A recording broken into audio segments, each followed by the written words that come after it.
Well, today's temperature danced around 30 degrees, and when you factor in the humidity, it felt closer to 35. So imagine being stuck indoors on a day like today without any air conditioning. It's a reality for many residents in long-term care homes across this province right now. The Premier promised last summer to make air conditioning mandatory, and it is for new and renovated homes, but not for everyone. To discuss the efforts made and the conditions right now for residents in long-term care, let's welcome back LTC advocate Vivian Stamatopoulos and Nick Popolo, whose 86-year-old mother is currently not allowed to leave her room at the Woodbridge Vista Care Community, even though she is fully vaccinated. Nick, can you explain why your mother can't leave her room? The facility continues to go into lockdown. We continue to have the staff walking into the facility, and they're tested positive for COVID, and the building goes into lockdown for 2 weeks, where the residents have to stay in their room. They're not allowed to eat in the dining area. They're not allowed to go into the common area with the television set. And this has been going on now for the last 2.5 months. So all the residents are fully vaccinated. All of the essential caregivers are fully vaccinated, but nobody can leave. That's correct, because not all the working staff have been vaccinated. So this is the problem. Vivian, you must be hearing similar stories like this, or is this a very unique situation? I do hear a lot of these such stories, and unfortunately, you know, if there's more than one case, then this is exactly what happens, that the fully immunized residents still have to effectively be confined to their rooms. Outdoor visits are often excluded, too, when there is a current outbreak. And granted, there are only, you know, compared to what we used to have in terms of outbreaks, I think there's only 35 homes in outbreak right now, but the vast majority of those homes in outbreak are staff-only outbreaks. So it is a problem, and whether, you know, we don't know if it's because staff have been unvaccinated that are now contracting the illness, or whether it's a mix of both. We just don't know. We're not being provided that information in the reporting. So, Viv, if it's staff only potentially, it feels like the people who live in there are being held prisoner and being penalized for the fact that perhaps some staff aren't vaccinated. Should there be some sort of regulation mandating staffers be vaccinated?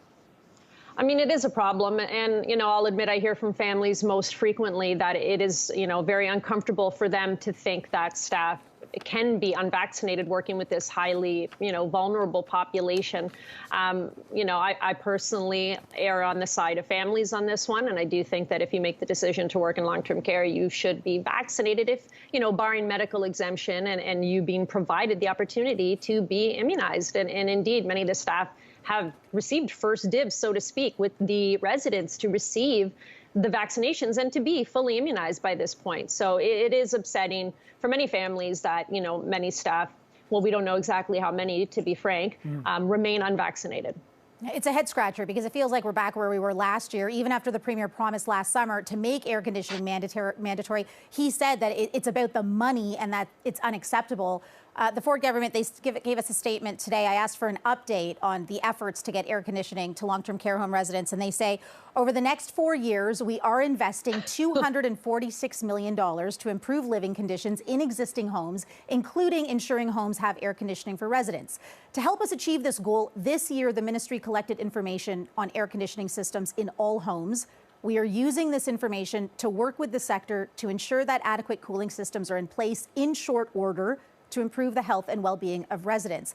Now, Nick, you lead the family council for the home where your mom is in, and you've managed to push Sienna Senior Living to install an HVAC system, but it won't even be up for another weeks, right? For a few weeks, right? That's correct. They, after pushing for a year, they finally came up with an air conditioning plan, which they're going to implement. They begin at the beginning of June. It should be completed by the middle of June. But again, the only reason why this is being done is because of the amount of work my wife and I have done to advocate for those people, including my mother. You know, my family went to visit my mom yesterday, and in her room it was 27 degrees at 40% humidity, which is terrible. So the air conditioning is coming. It's not coming fast enough, and the air conditioning is coming to my mom's home, which is Woodbridge Vista. I have no knowledge of any other Sienna Living residents that is getting air conditioning at all. They might not be getting any air conditioning.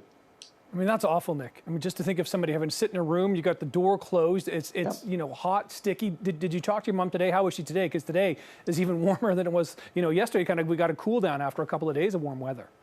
I did not speak to my mom today. I spoke to my dad. I went to visit my mom, and he said the conditions inside the facility were pretty bad. He doesn't know how to take a reading, so I couldn't get the temperature of my mom's room today. But he said it was very, very hot, very humid.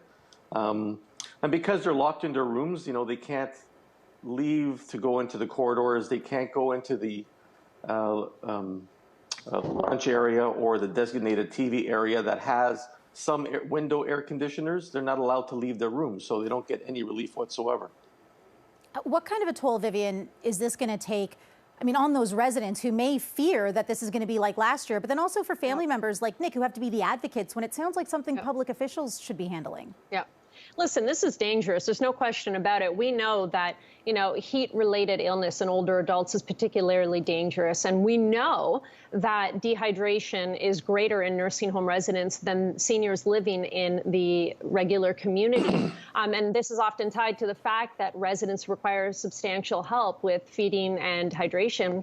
And because of consistent understaffing, both pre-pandemic and clearly all throughout it, and we still have shorting staffages at the vast majority of homes, dangerous shorting, staffing shortages, that these residents are not being provided proper hydration and proper nutrition. And when Nick had just mentioned that, you know, his mother's room was 26, I believe, or 27 degrees Celsius.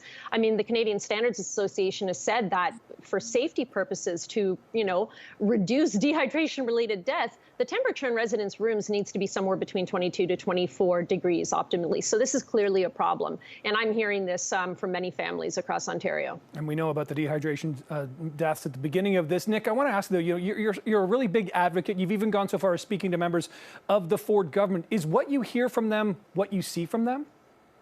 No, that's the biggest problem, I guess, is that, you know, they come on television and they tell a good story, but their actions don't reflect their story whatsoever. I mean, on July 7th, 2020, Premier Ford slammed these long-term care facilities for not having air conditioning. And, you know, he said he'd like to stick them in a room for 24 hours at 30 degrees and see how they like it. But he's done nothing about it other than now saying he's working on something. Yeah, 4 years seems like a long time to wait for AC. Nick and Vivian, thank you so much for being back here again on CP24 tonight. Thank you. Companies. Thank you both.